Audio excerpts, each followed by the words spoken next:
Ladies and gentlemen, boys and girls, die-in time is here. That's right. We're talking about 1981's Scanners on Kill by Kill.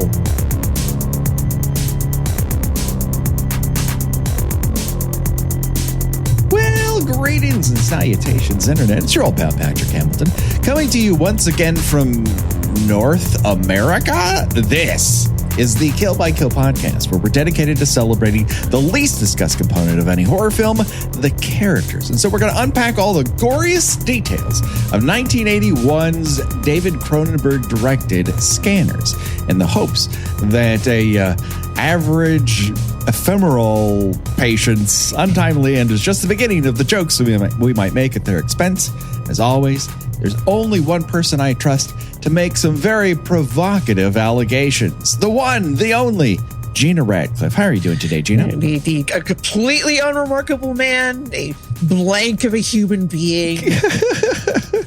Not even sure he is a human being. Yeah, yes. He seems like he might be AI. That I kept counting fingers just to make sure.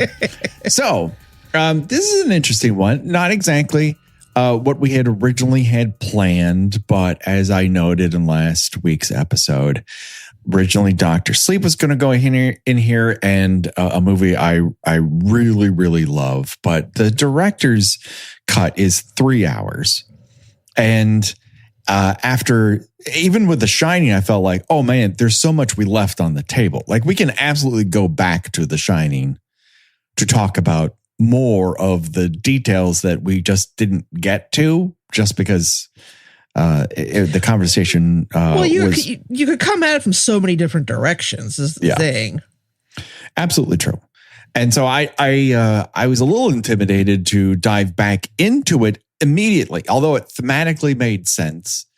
I was like, I don't know, maybe we should do something else. And Gina mentioned casually, well, I just watched Scanners, and I'm like, I don't know that I ever would have naturally would have come to me. Yeah, Scanners, perfect for December. Yeah, because it's cold. Yeah, it is a very cold movie. This and Inside Llewellyn Davis are two of the coldest looking movies you've ever seen in your life. It looks frigid and it looks terrible. So, Gina, when was the first time you caught Scanners? Well, I think that my introduction to it was by way of Terror in the Aisles. Yes. And of course, it has the iconic head exploding scene, which I love to tell people that is right near the beginning of the movie. Because you expect it to be like this big, like, showpiece that, you're going to hang in there. But nope, that's like in the first 15 minutes, maybe? It's the second official scene of the movie. Yeah. And it's, so you had that. You also have the first scene where Cameron Bale gives an old lady a seizure, I guess. Is she that old? This is the other thing. Like, is she old, or is it 1981? I was going to say she's probably like 50, but right. Like, she has that kind of old lady hair. And she's got that kind of pinched, like, oh, look at this homeless man. She's got Toronto City miles on her. Exactly. So this older woman, older than him. Yes. She's giving him the stink eye, and he retaliates by giving her a seizure. But also, he's at the point, really, that he cannot control his reactions. He's supposedly a feral animal to a certain degree, where he's just reactive. And so he's in there like smoking loose cigs and eating Lucy hot dogs. And honestly, it's the most engaged he is in the entire film, if I'm being honest. Oh, yeah, absolutely. Like you're like, oh, this guy's interesting. And then like, nope. Nope. Turns out not so much. Character? Sure. That is interesting. But listen. It's rough not to just lay into the guy, because from everything I watched on the Criterion discs that I have of this movie, like, everyone talks about like, oh, like the movie we had seen him in before, like he's magnetic, he's electric, he just bursts on the scene.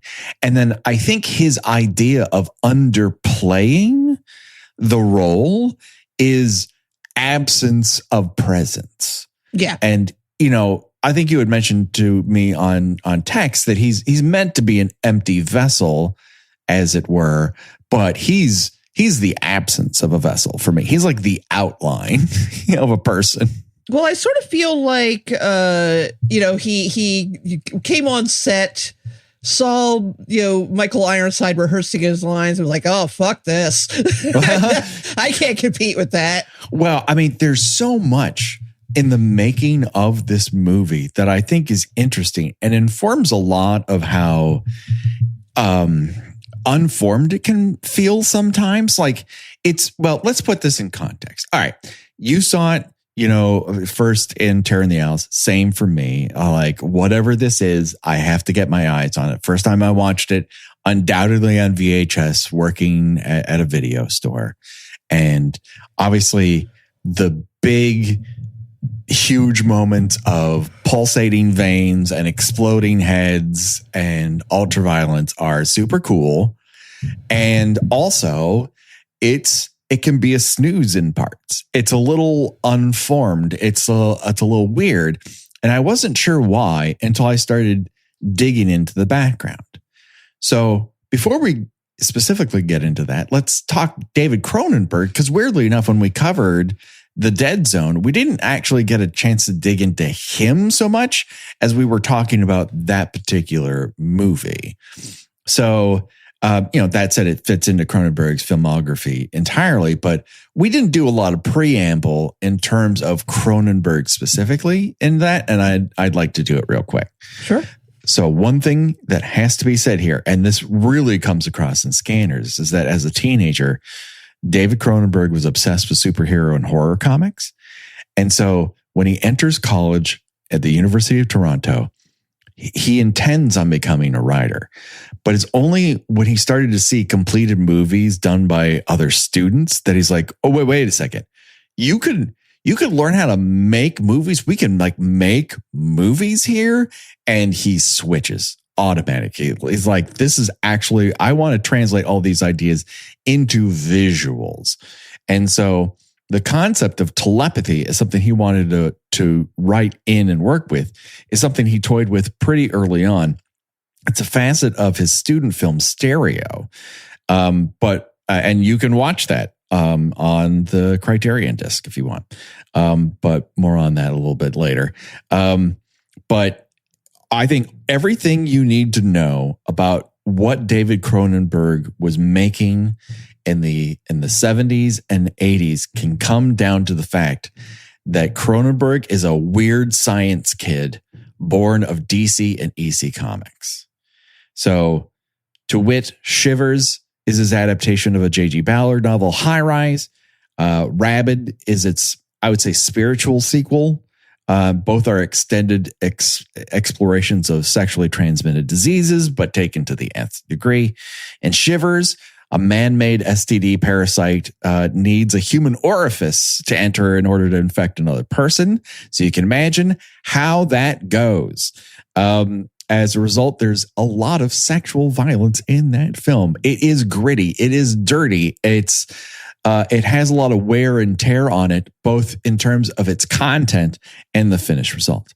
In Rabid, another man-made science project here, an artificial organ is implanted inside adult film performer Marilyn Chambers after a motorcycle accident. It puts her in the hospital, and it results in her need for human blood via a predatory clitoris in her armpit. Usual motion picture. Who's among us? And then, and my sincerest hope is that you end up with an artificial clitoris lamprey in your armpit after your transplant. I mean, I should get something out of this. Sure. The Brood, the third film in this series, takes the bold step of removing the sex in favor of two other potent subjects, divorce and est therapy. And murder babies. Murder babies. But murder babies are the result of both the divorce and the crazy therapy cult.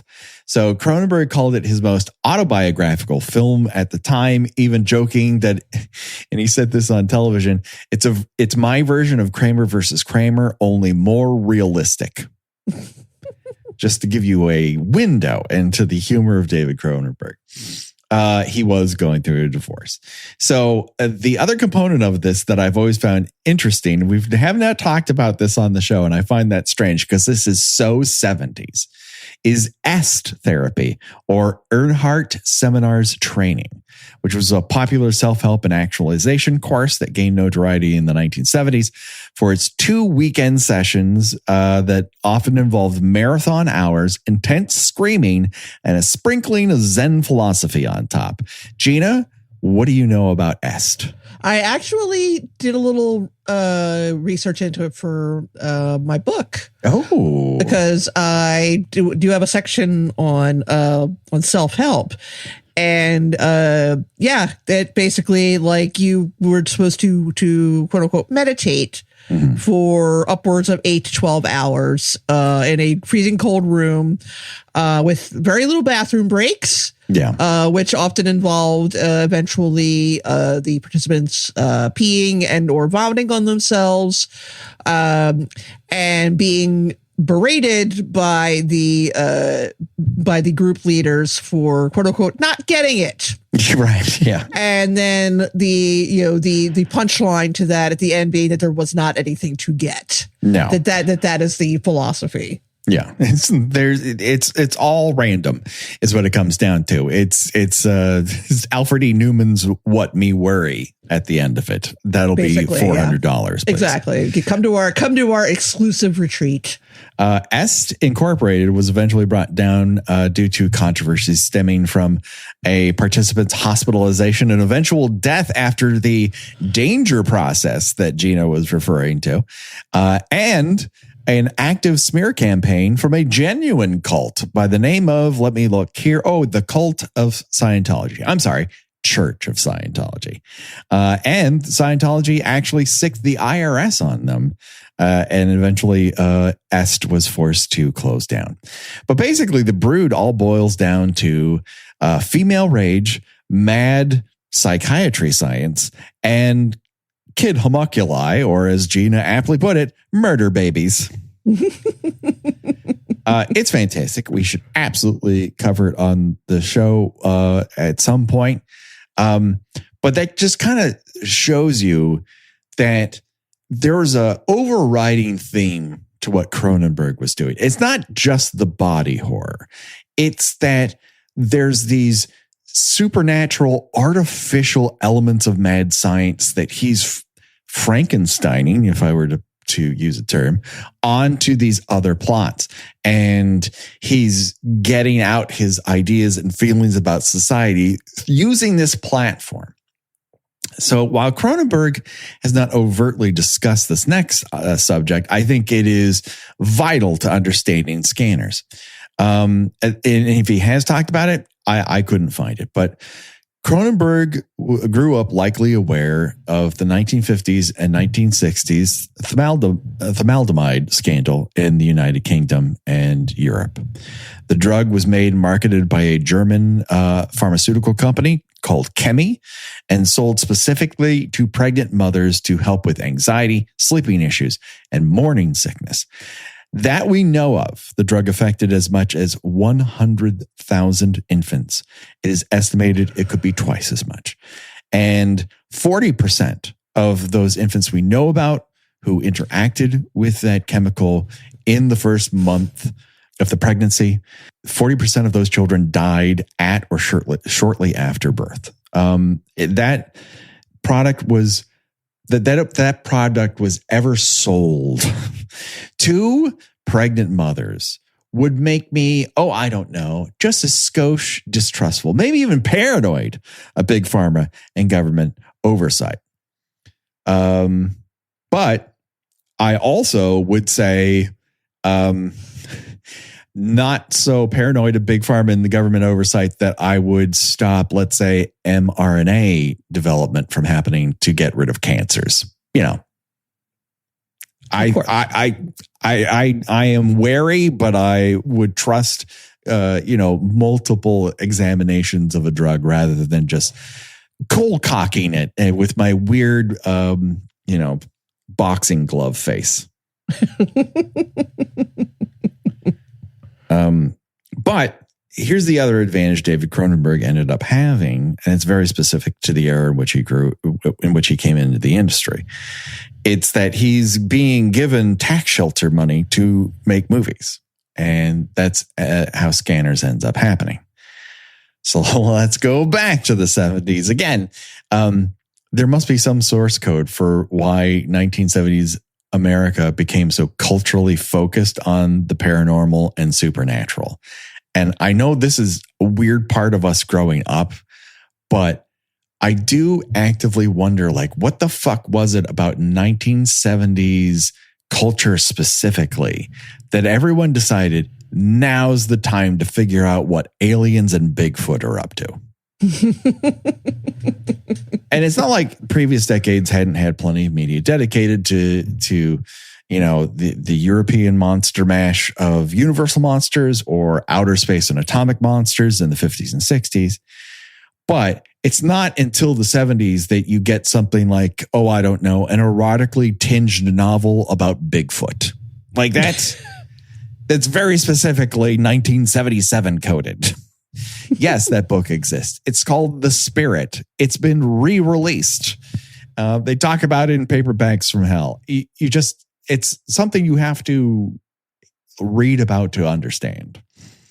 But conversely, TV series like In Search Of with Leonard Nimoy, the ancient astronauts bullshit of Chariots of the Gods, hours of documentaries on the Bermuda Triangle, appearances from ESP and telekinesis hucksters like Nina Kuligina and Uri Geller clogged up variety shows of all stripes. When you think about it, women were on the verge of being able to have their own banking and credit card accounts, so something unworldly had to be responsible. And yes, that's a joke, but I also believe that the joke was true. Psychic phenomena of all kinds, but explicitly telekinesis, became the anvil of which media started to pound out all their anxieties. Now, we've covered a couple of these on the show, in particular, Carrie, which did not start the genre, but absolutely crystallized it, codifying what telekinesis is and how it's presented as an explosion of pent-up energy this case in the hands of an abused, religiously sheltered teen girl. 2 years later, you get The Fury, which redirects that energy into a twofold allegorical attack that combines parental abandonment with Cold War paranoia. And to be honest, it wasn't simply paranoia, as research in the USSR into psychic phenomena had prompted the CIA here in America to create programs like the Stargate Project, which focused on remote viewing, as seen in Netflix's Stranger Things. And academia was also involved, like at the Princeton School of Engineering and Applied Sciences.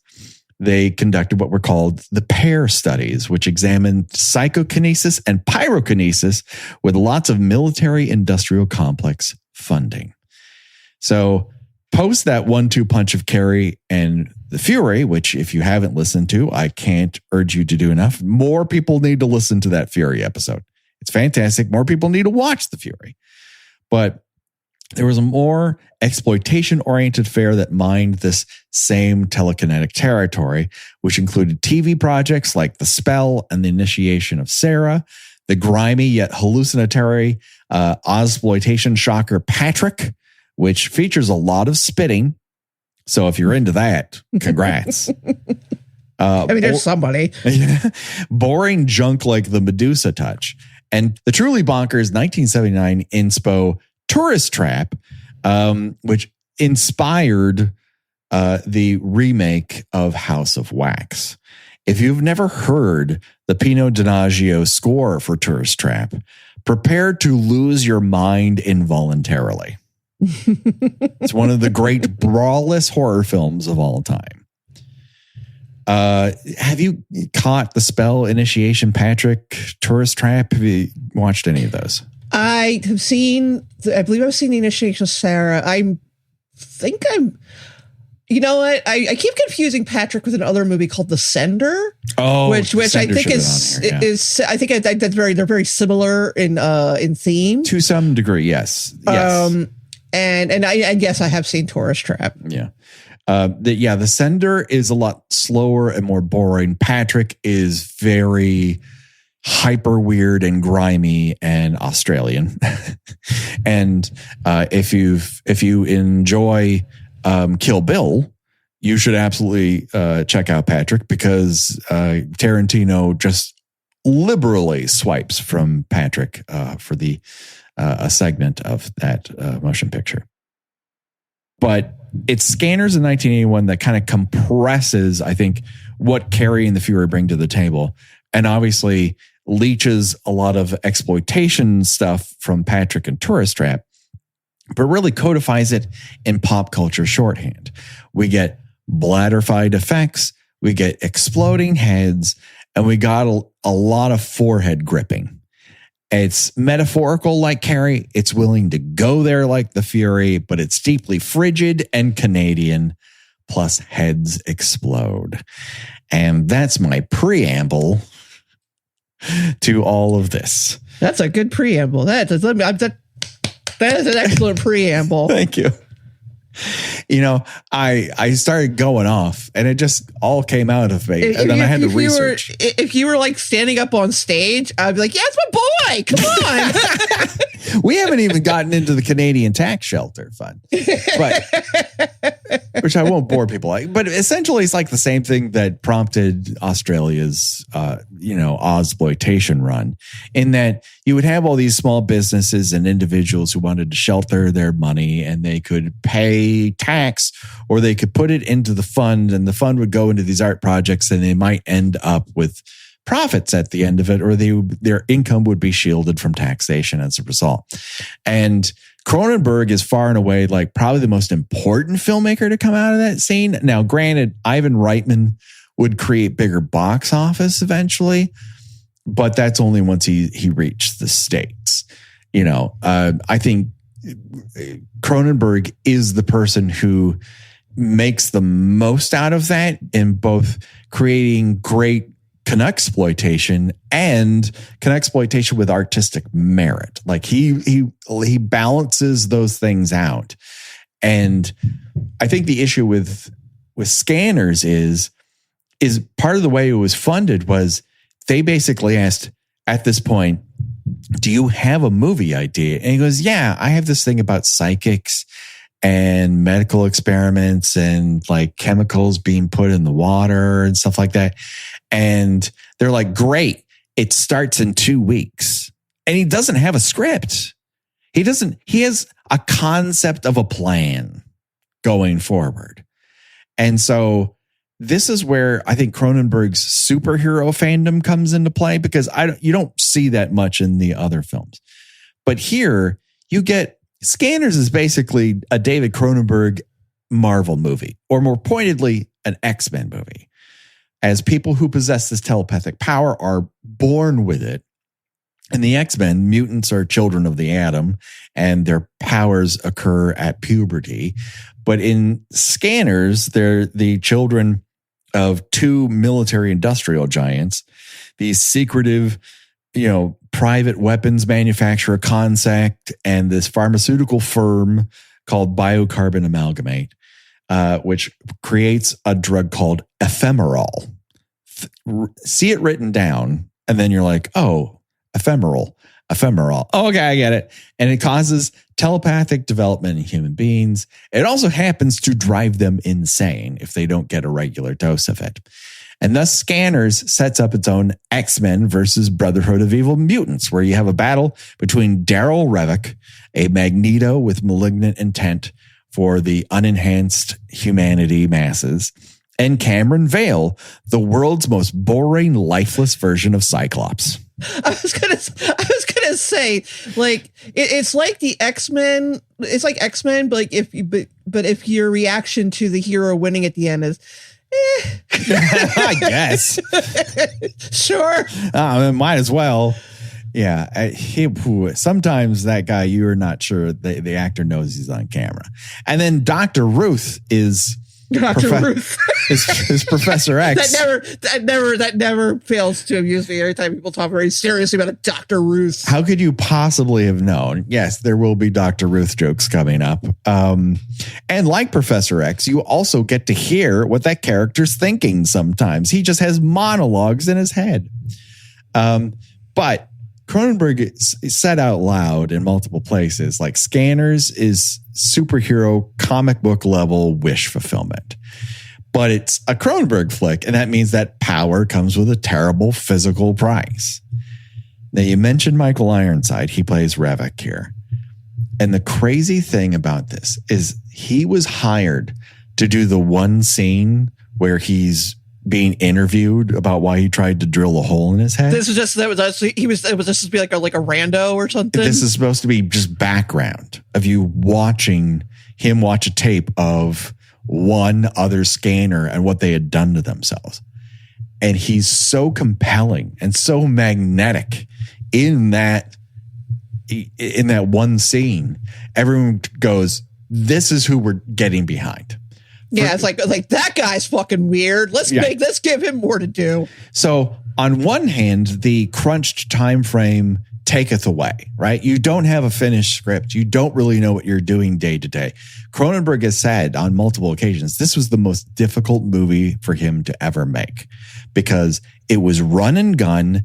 They had to just start making the movie and he did not have a script. So every day he's writing the script and then they're reworking material and they're like, how can we reuse what we've already filmed to make this into a narrative? They're live playing chess while they create a chessboard and carve out the chess pieces and making up different rules as they go. So, that is very difficult, but also you get Michael Ironside, who basically comes into this movie fully formed and just has a career for the rest of his life because you always know when you hire Michael Ironside, you're getting Michael fucking Ironside. Yeah, I'm pretty sure this more than likely was the first time I'd ever seen him in anything. Yeah. And I was like, wow, that guy's got presence. It's creepy presence. Right. But he's got presence. He just leaps off the screen and his energy is just unmatched. There's not quite anyone like him. There are people who are vaguely in the same, I think, universe or orbit, and they all have their own version of this. But Ironside he's his own dude. And yeah, I often use this phrase with people in certain performances where they look at other characters like they can't decide if they're going to eat them or fuck them. And he sort of looks at everybody like that. Yeah, absolutely. It's pretty incredible. Like I'm so happy that this happened because we got decades of Michael Ironside, and I think it's unfortunate for Stephen Lack because, like I said before, people were talking about him like, wow, this guy really knows what he's doing. He's going to blow everyone away. And I think he just kind of comes into this thinking, I can't quite commit to anything. There's no particular script for him to follow. And however much he's underplaying it on set, it must have been so severe that they ADR almost all of his dialogue. And yeah, you know what? That didn't even occur to me. That's what they were doing. Just that there's something very unnatural about him. And I mean, maybe it's, on purpose just to make him seem sort of alien, but also he's the hero. Mm-hmm. And he's an extremely off-putting hero. And his journey is so truncated in order to get to the espionage of it all that he's kind of left to be this afterthought. Like he's just this outline of a character wandering from scene to scene. It's just very, very odd. I mean, what really helped, I'm sure for some people it just works. Like it doesn't sink the movie by any stretch. It's just. No, in fact, if anything, it makes it a little more interesting. Yeah. Because it's like, they both seem very not quite human. Yes. It's also like, spoiler alert, somehow they're related. Like, tell me what DNA pool Michael Ironside and Stephen Lack come out of, because I don't see them as brothers. Again, I'm not coming to Scanners for fucking reality or whatever. Well, no. But I think the other element here is that Cameron, at least in like this opening scene where we see him enter this mall food court and just start picking up Lucy hot dogs is that he's a little natty.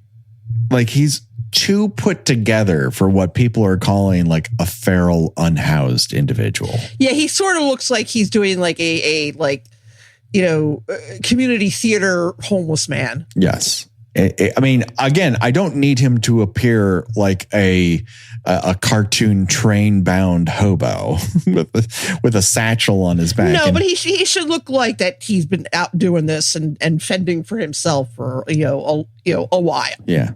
What this movie lacks in what we often enjoy in this kind of low budget affair of a teen victim's bedroom and the weird posters on their wall, and more than makes up for anytime it enters a business, because the posters on the wall in this food court are incredible. I have to admit, I don't know that I paid much attention to them. My favorite is an advertisement for a Hot Pogo. This appears to be a fucking corn dog.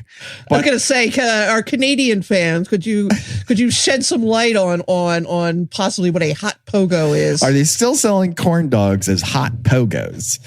I guess it's like a play on a hot dog to go. I'm not particularly sure, but it's either that or something you ask a sex worker for.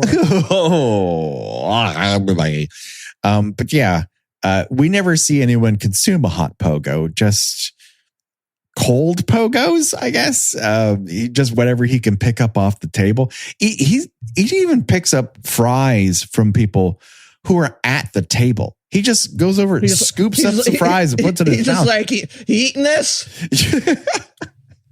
Sits down, lights up a ciggy, and then hears the chatter of these women who are sitting a table across from him. And they're like, oh, he's looking at us. I think he's looking directly at us. I can't believe they let someone like that inside. They've never seen a homeless person before. Right. Yes. A shopping mall would would not seem to be a strange place for a homeless person to be. And yet they are utterly perplexed and disgusted to see him there. And so he just locks eyes with this lady. And because he cannot control his scanning ability, absolutely starts to make tomato soup out of her frontal cortex. And she starts to have a seizure and crumples to the ground. Now, you know who I'm a little suspicious of in this scenario is the one guy who comes about 45 seconds into this process and just grabs her legs. Like, oh, no. I got these guys. It's vital that her legs be grabbed. It's very dangerous to have loose legs about. I'm going to be right in the middle of them. It's better to hold on to them this way. Yeah, let me just grab a limb here. Well, in particular, the two limbs that he's grabbing and the way that is the process, I think, is more problematic than the impulse. But anyways, Cameron is then identified by two guys in trench coats who end up chasing him throughout the various escalators of this mall. It's, I'd say, on the level of the escalator chase from The Visitor. We're just watching very unathletic men go up and down escalators at top speed, and I put that in dick fingers. But at the end of it, Cameron is trank darted by these two dudes. Who I guess were picking up their own hot pogos. I don't know if they paid for them. I don't know if they ended up eating them. But he wakes up in the care of Dr. Ruth. Yes, the Dr. Ruth you're thinking of, the male doctor played by Patrick McGugan. Indeed. Dr. Ruth has some interesting therapy ideas. The first thing he does is tie down Cameron to a bed and then invite some locals, I guess for a fee, I'm hoping, to just sit around him so they can drive him insane with their inner thoughts. This is an aspect of the movie that I find very, very interesting. Mm-hmm. And that I wish, more movies involving characters, who have, telekinetic or telepathic abilities would touch upon. Mm-hmm. Is it does not seem fun. No. Like if you are not taking this drug, you can hear other people's thoughts all the time. which, as you can, obviously that would drive you insane very quickly. Mm-hmm. And I think that, a lot of other movies that have the same, themes don't really go into that aspect of it. I mean, it's indistinguishable from someone who can't control the amount or propensity of thoughts in their mind. It's indistinguishable from a dire mental health condition. And so on that standpoint, I think it's rather salient and interesting to kind of delve into this element of ESP. That being said, where does one gather rando scanner victims? Like, just to populate a room? Do you find them in backstage? Do you go to central casting? Do they have to sign an NDA? Put an ad in the Penny Saver. Right. You had $20 and go sit in a room and you drive this man into a convulsion. Yeah, I don't know what the going rate is to watch a dude thrash on a bed for 6 hours and say nothing. And it's a nice gig if you can get it. Like, this is what people did before they had smartphones, I suppose. But this is eventually quelled when Dr. Ruth actually, at the end of this, when Cameron is just kind of exhausted by the sheer overload of it all, then gives him an injection of ephemeral, which drowns out those other voices and allows him to only hear his thoughts. We'll get back to that a bit later. Meanwhile, at ConSec, the nefarious corporation for people who can't scan good and who want to learn to do other things good too, this absolute chode is giving a TED talk about scanning. This guy, I'm not sure who he is. I'm not sure what he ever did again, but he is vital to being a guy you've seen from Scanners and is absolutely perfect for having his head explode. He's just great at it. Yeah, I mean, he doesn't have to. I think he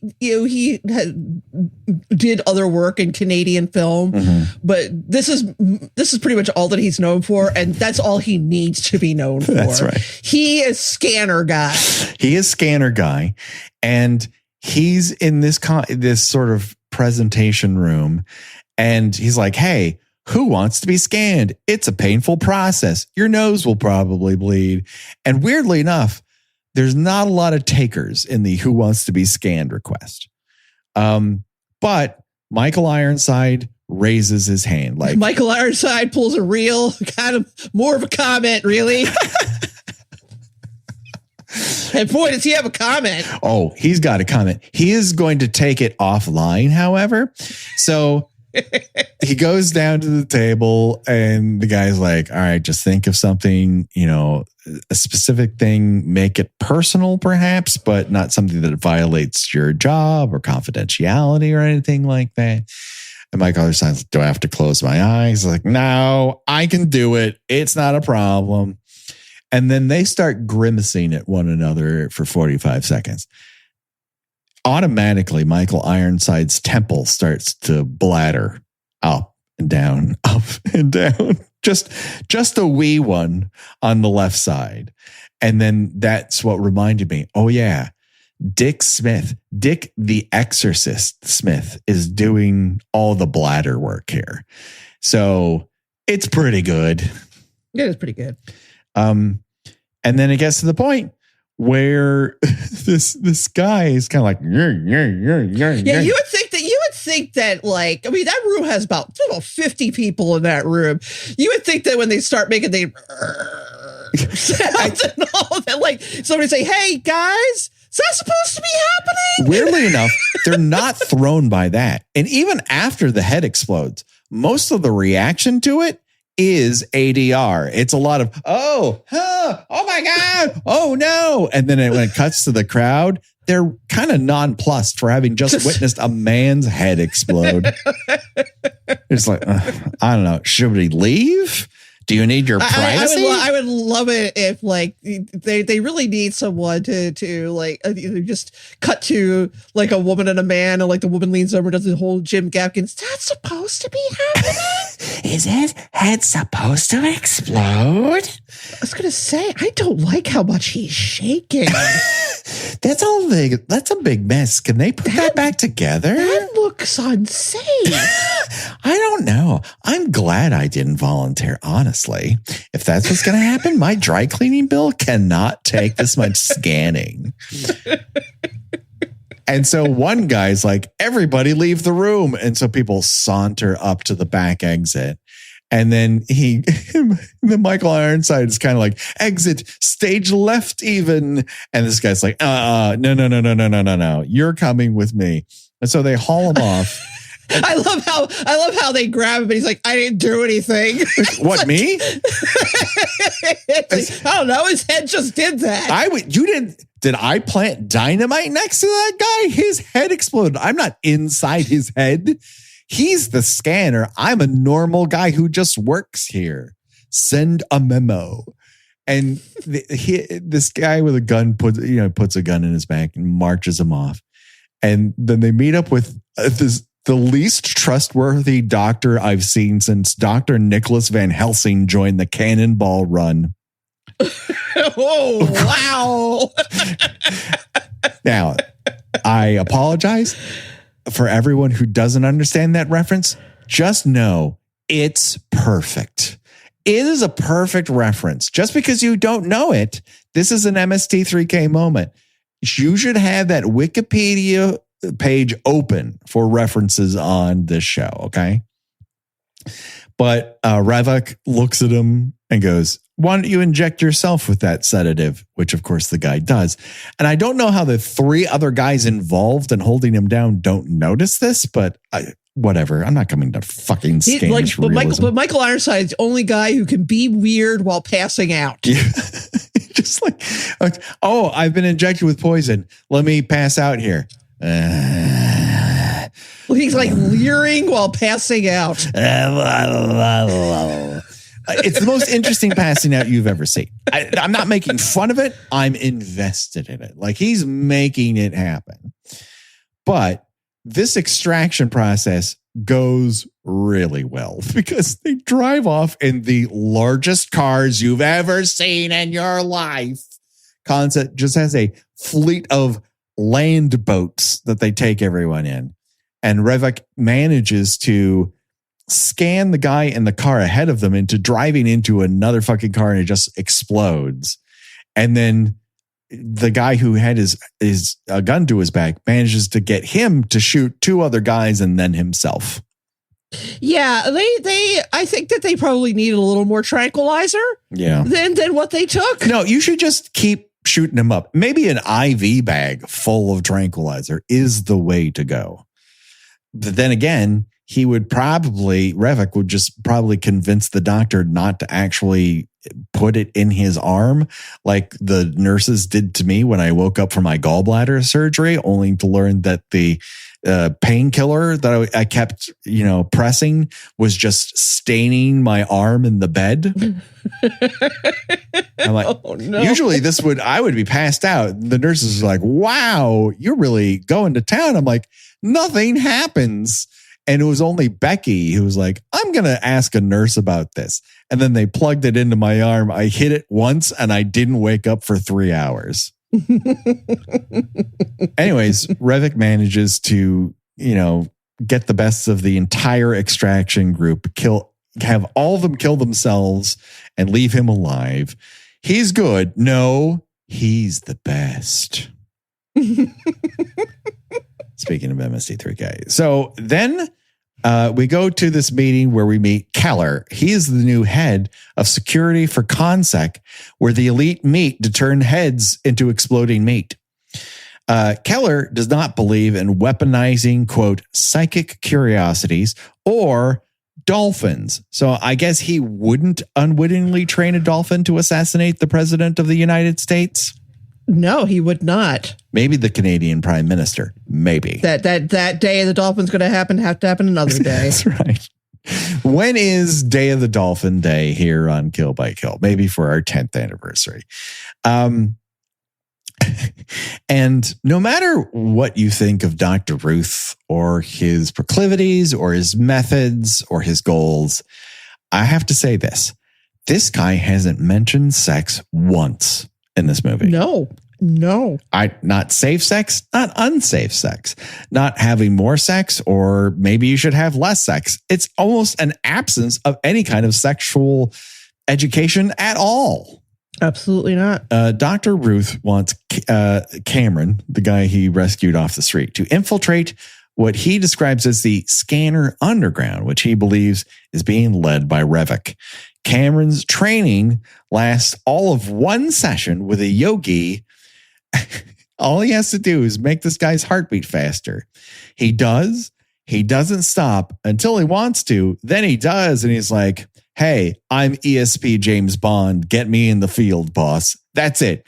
That's the training montage. He was like feral yesterday. There was more training in the fucking Matrix than there is in this. They just breeze by that shit. All he needs is one dose of magic juice and he is ready to go. The holidays are here, and that means it's the most wonderful time of the year to save with Rakuten. Use Rakuten to stack cash back from your favorite stores on top of holiday sales. That's savings on savings. With Rakuten, you can get cash back on gifts for everyone on your list. From toys for the kids to kitchen gear for the person who loves to cook to electronics for everyone. You can even save on something for yourself. Just shop the stores you love and cashback is automatically added to your account. And you can get paid with gift cards, PayPal, or check. Or eligible American Express card members can even choose to earn membership rewards instead of cashback. It's truly a no-brainer. Join for free today and get a new member bonus after minimum qualifying purchases. Just go to Rakuten.com, download the app, or install the browser extension. That's Rakuten.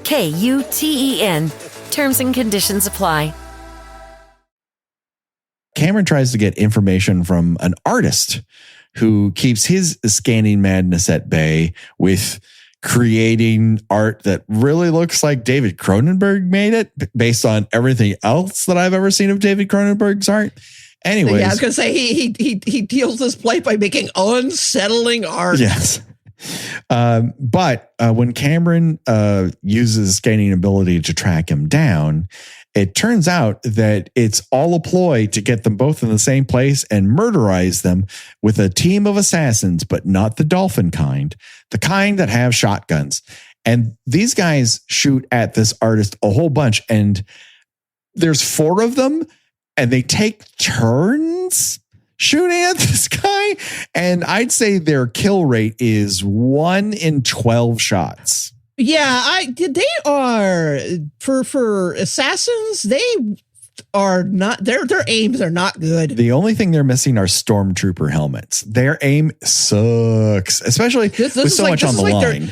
This is like their C tier of assassins. These people, like, no wonder ConSec is like, we can't have anyone corner the market on scanners because we're in the private army business, and your private armies fucking blow, my guy. These people are bad at their assassin jobs. They just love to shoot loose plates and clay. And they also don't come prepared for the fact that these people are telekinetic. No. They they shoot, then they stand there. Cameron shows. Well, okay, fair. I get that they don't know that Cameron's there, but also the other guy is also a scanner, right? So I feel like that you probably should assassinate them in a way that does not require you to get within range of them. You need to sniperize these people from a distance. You need a sniper. You just need to blow up their houses or something. Like, don't be in the same room with them. Yes, this movie would be a half an hour long if there was a sniper involved. That's like they should really know better than that by this point. They should know what they're dealing with. But they don't, and that's how they end up with Cameron scanning their minds into Play-Doh. He even sends one of them through a giant head. If you just want to drive the point of the movie home, it's right then and there.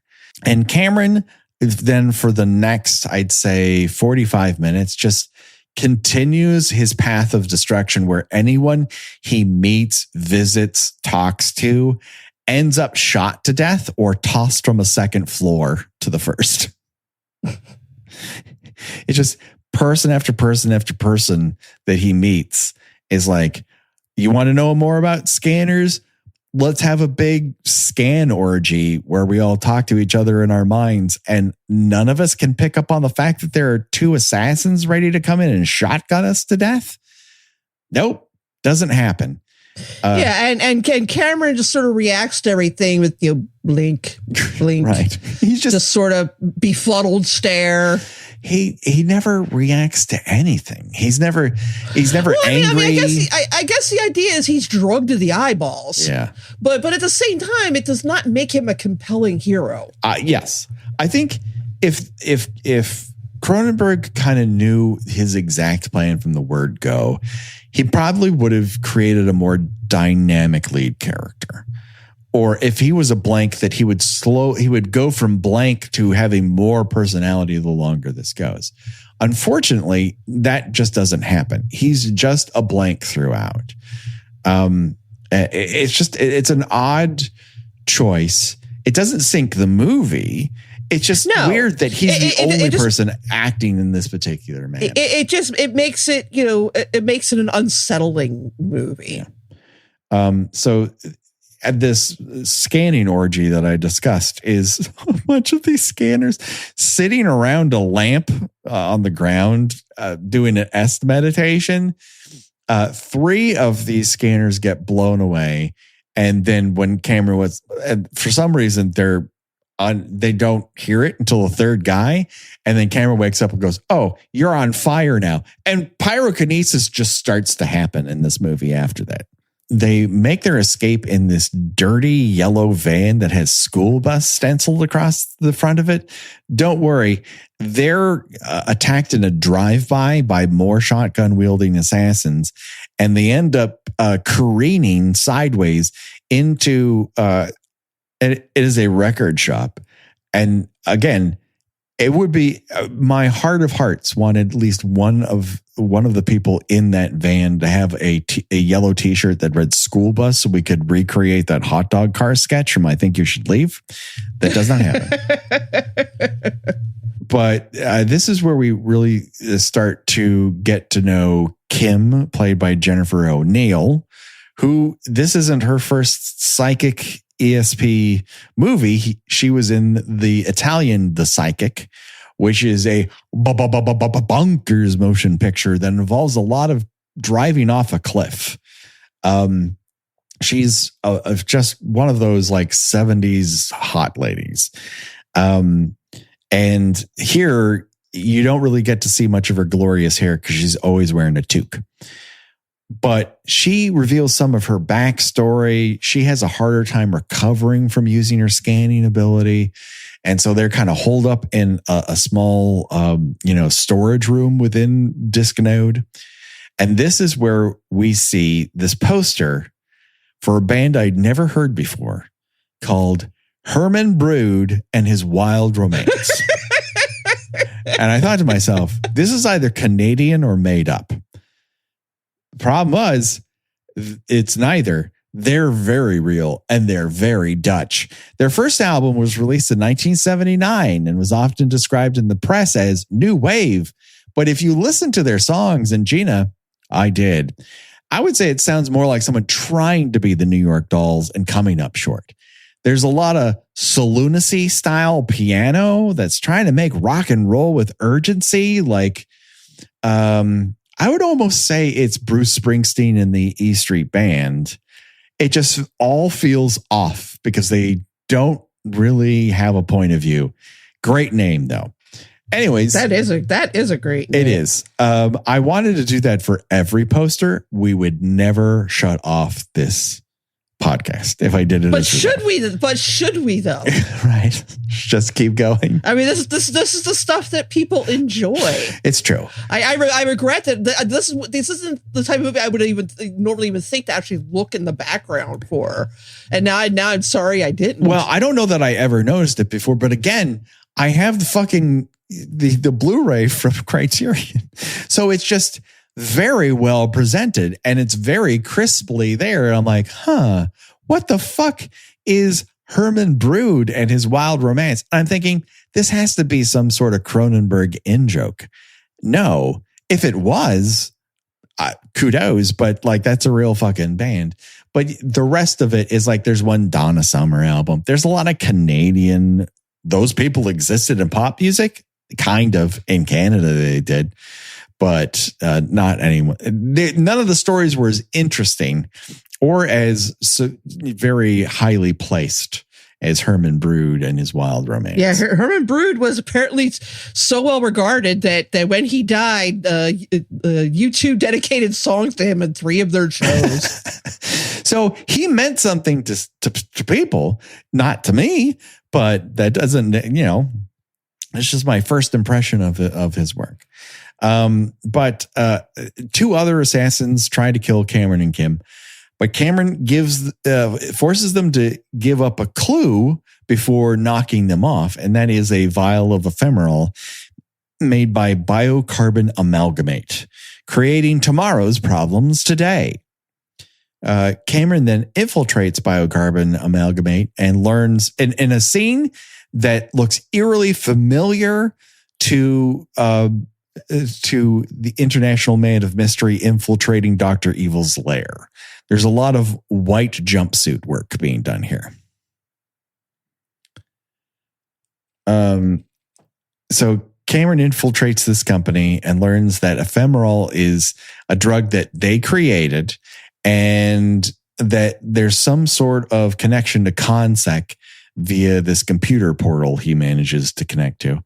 And that based on the information he knows, huge batches of ephemeral are being shipped out in giant tanker trucks. He just doesn't know where or why. We go to another scene where it's Dr. Ruth talking to Keller, and Patrick McGugan's performance in a lot of this movie can be described in a single word: casual. He's not hyperbolic about anything. Whenever he's seated in a chair, he's always leaning back in it. His ass is on the edge of it, and the rest of him is barely in the chair. He's slumping at all times, both physically and metaphorically, barely growling out his lines. Now, that said, you can't take your eyes off of him. He's great, but it is very specifically like, I think this is what the Cameron Vale performance was supposed to be like, but it's not, because Stephen Lack isn't Patrick McGowan. And we learned that I think Dr. Ruth is at 2 halves of this.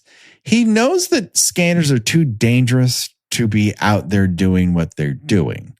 But he also doesn't want a whole slew of new scanners being introduced to society. So he's at a bit of a crossroads. Like if there aren't more scanners, he's not going to have any to study and create into weapons. But also he doesn't want to have too many scanners who can create themselves into new weapons either. So he's at a crossroads there. Then we go to a meeting between Keller and Revok. They're working together.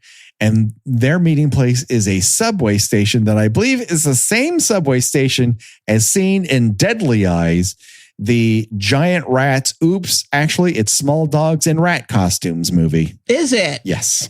It Incredible. Is incredible. They might have filmed one after one another, given the time frames.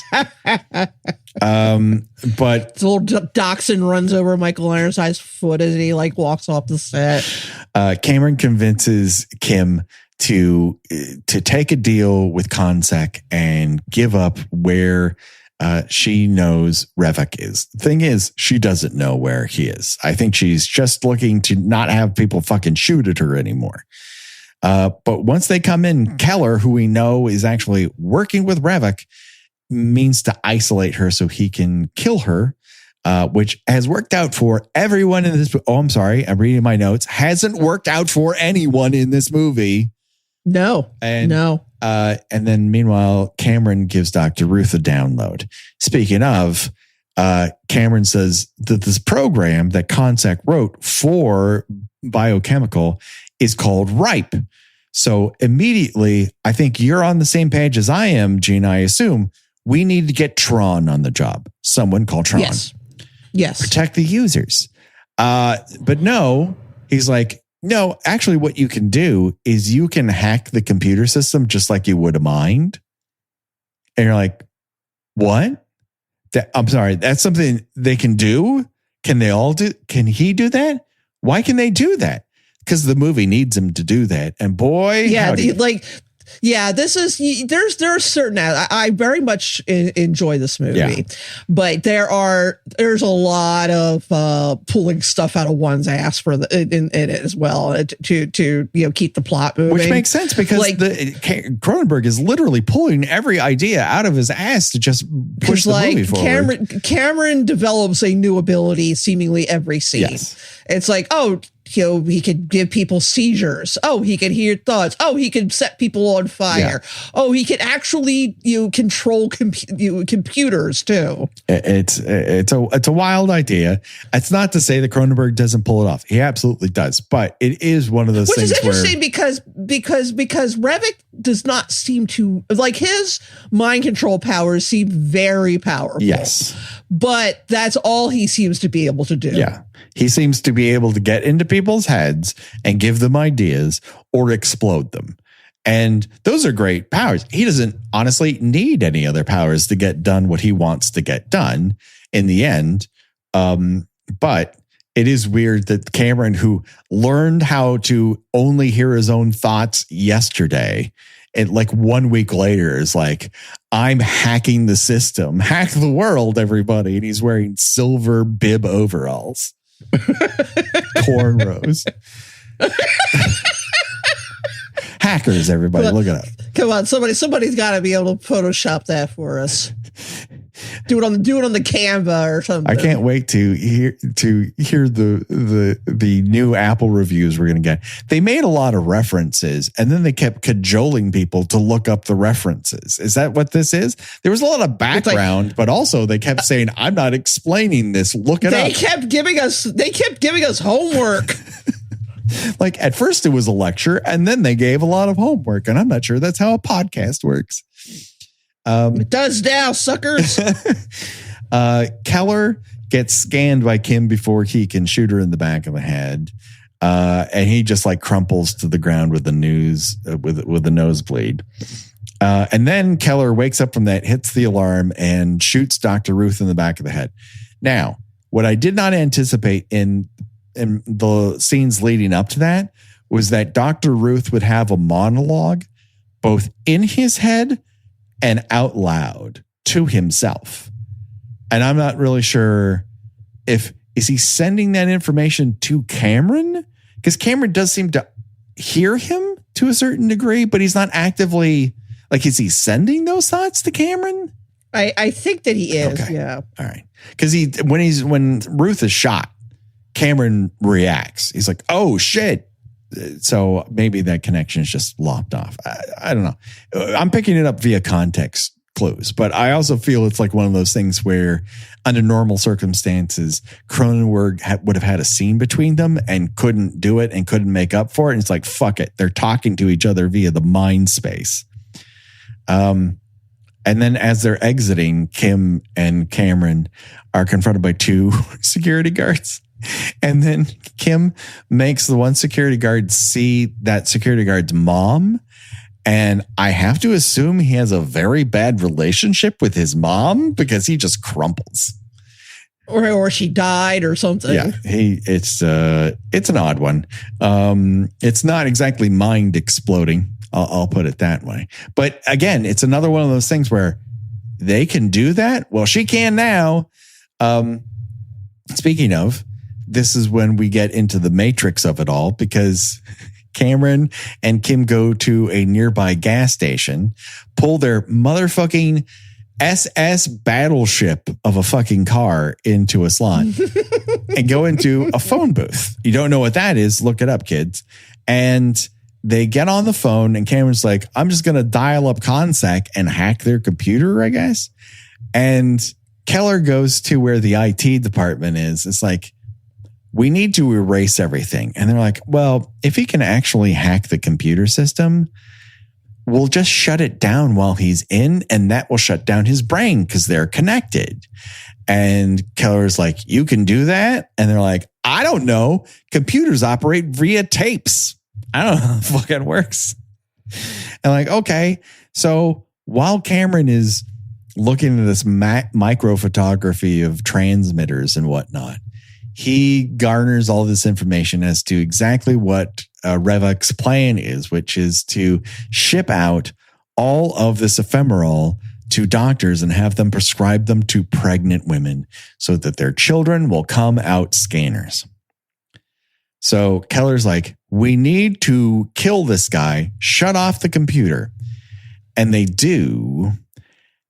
And the idea that it will destroy Cameron's mind, but Cameron just goes, now your computers explode. And it sends one guy just through a fucking plate glass window. It's fake. The holidays are here, and that means it's the most wonderful time of the year to save with Rakuten. Use Rakuten to stack cash back from your favorite stores on top of holiday sales. That's savings on savings. With Rakuten, you can get cash back on gifts for everyone on your list. From toys for the kids to kitchen gear for the person who loves to cook to electronics for everyone. You can even save on something for yourself. Just shop the stores you love and cashback is automatically added to your account. And you can get paid with gift cards, PayPal, or check. Or eligible American Express card members can even choose to earn membership rewards instead of cashback. It's truly a no-brainer. Join for free today and get a new member bonus after minimum qualifying purchases. Just go to Rakuten.com, download the app, or install the browser extension. That's Rakuten. Terms and conditions apply. Fantastic.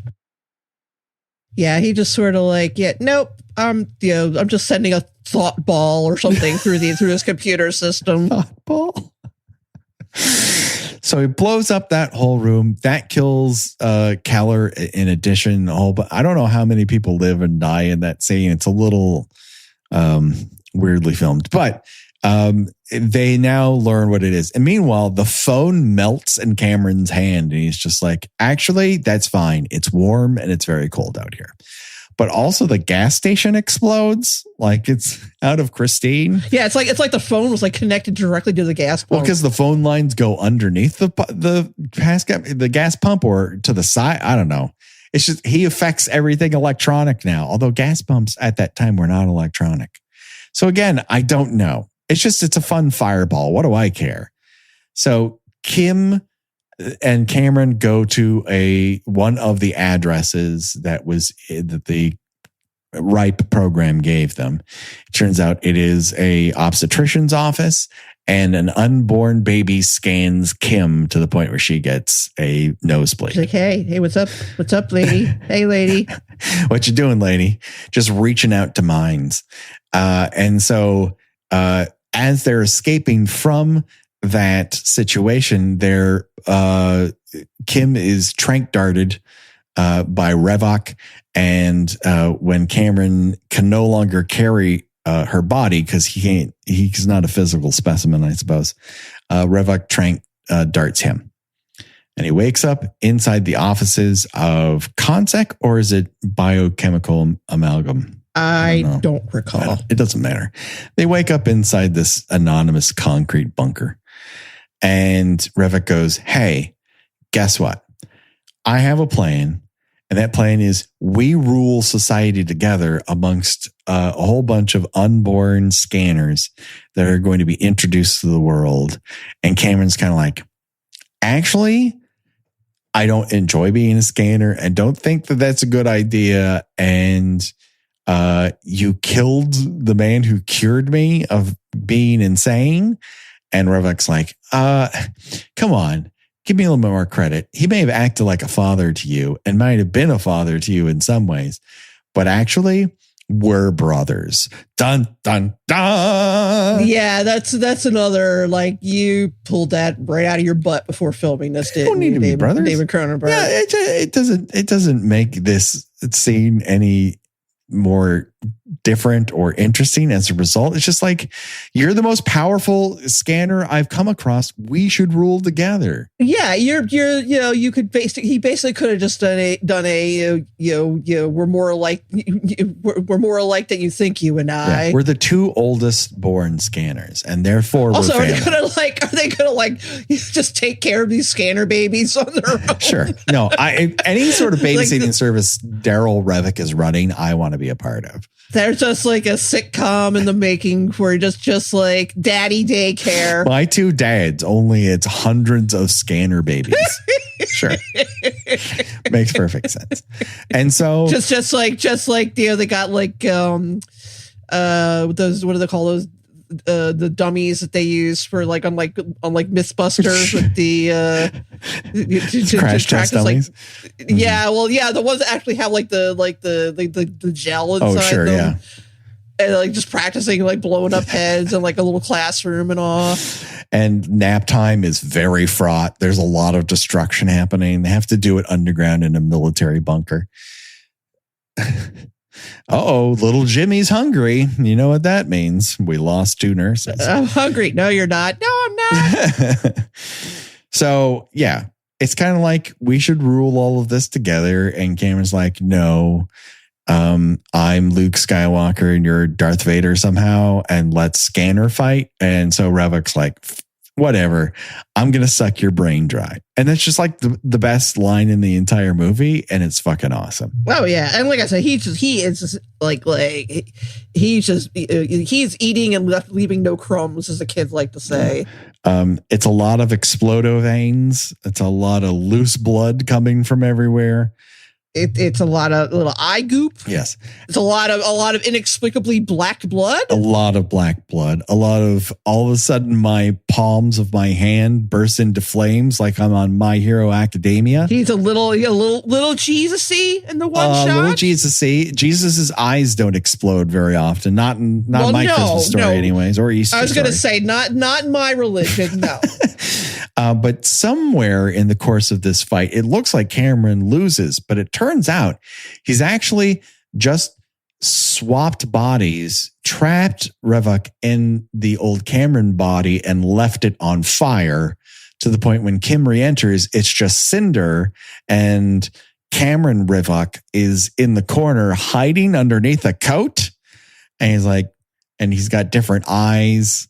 And he's talking in Cameron's voice, and all of a sudden, the most compelling actor in the movie suddenly becomes not so compelling. Yeah, it took me a couple watches before I figured out. Oh, he's like possessing him. The fight was a gateway, and he's like, somehow when he said, "I'm going to suck your brain dry," it gives him the idea to actually I'll lure you in, trap you here, and go into your body, which I think in a movie just even a couple years from this point would have done some sort of special effect to kind of help you see that. But here it's just all conveyed at the end.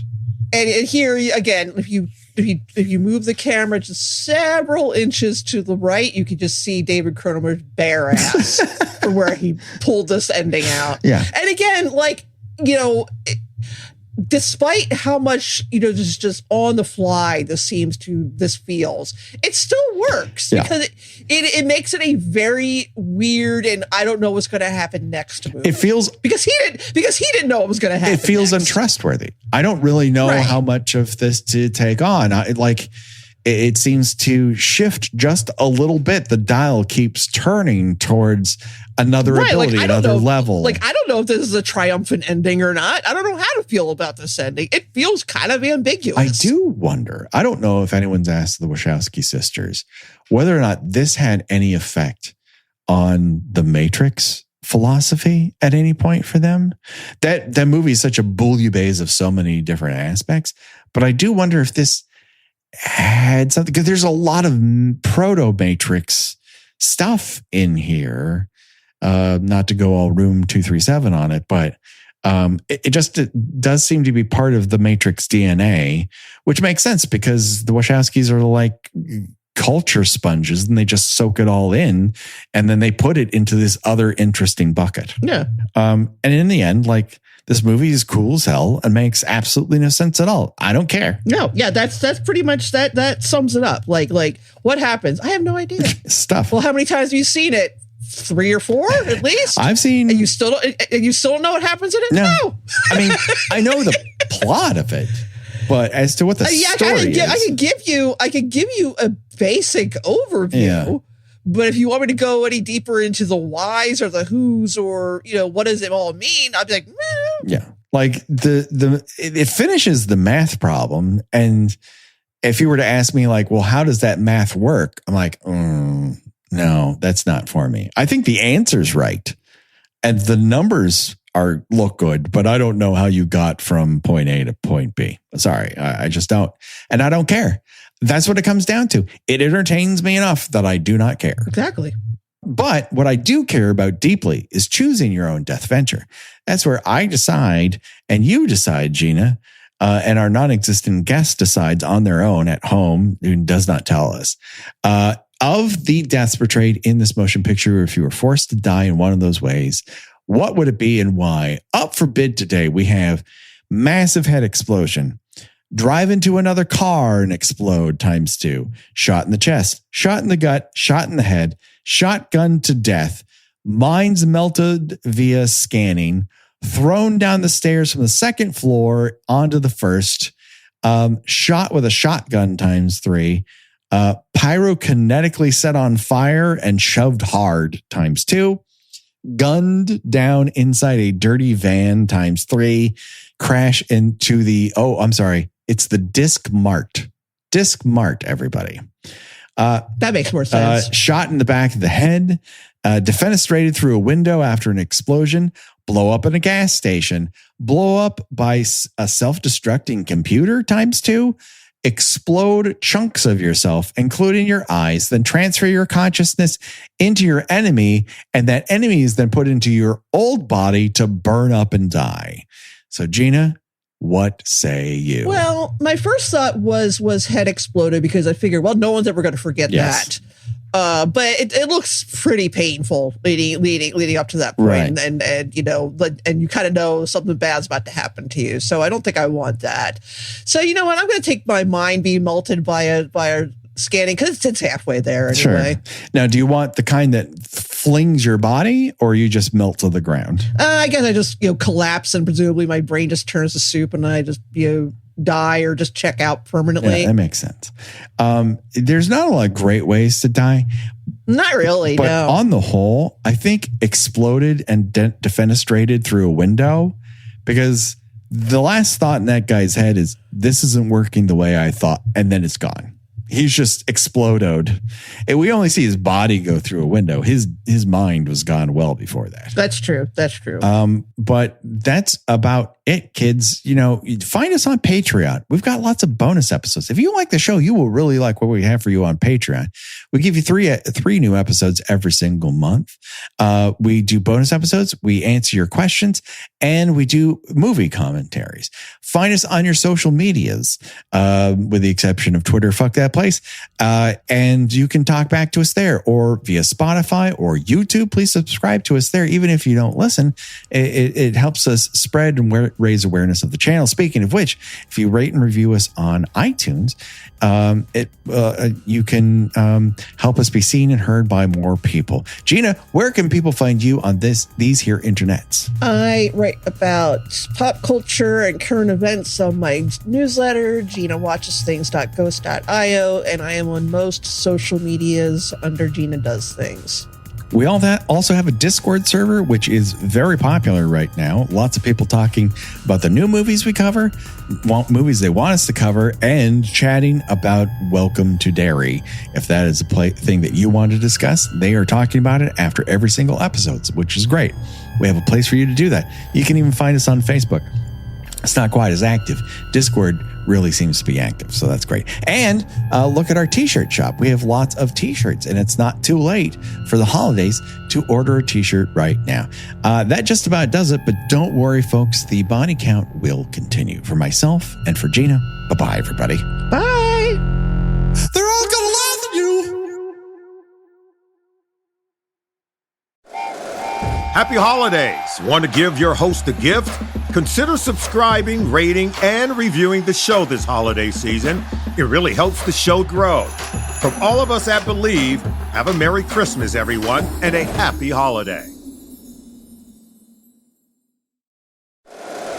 If you like the show, please take a moment to rate, review, and subscribe. It really does help the show to grow. Thank you for listening.